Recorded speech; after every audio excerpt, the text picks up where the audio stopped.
Hey there, thanks for taking the time, Dr. Barry Reid. For those of us who live in the greater Cincinnati area, we were gifted by some snow, and those of you here in the Midwest have also been lucky recipients of snow and ice.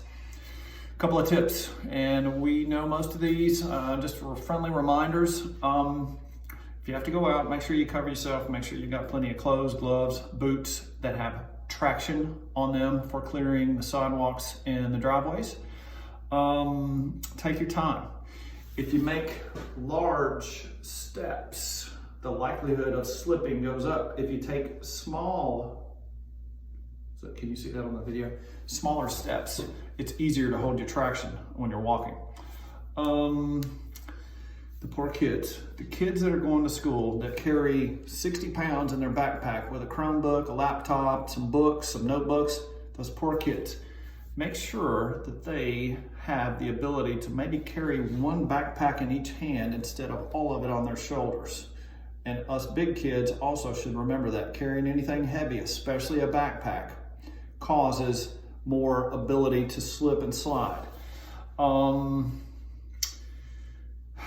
Go get some salt.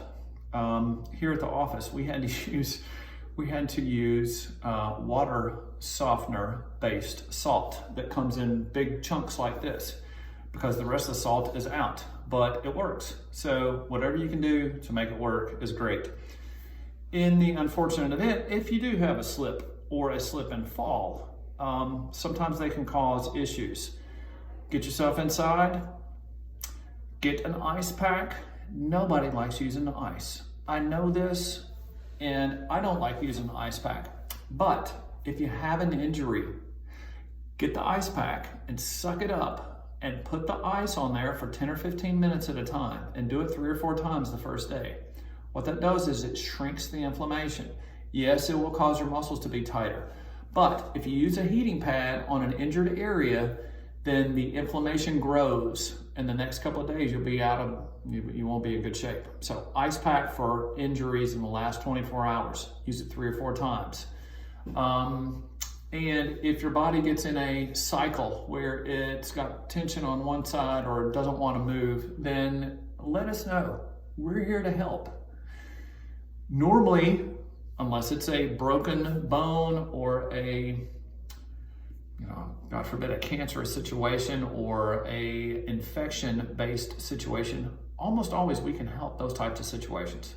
We have free consultations. And as a matter of fact, if you pay us for an evaluation and you're not satisfied, we'll give you your money back on the spot. Again, this is Dr. Barry Reid. Thanks for taking the time. Take care of yourself, and when you're ready, let us know. Thank you.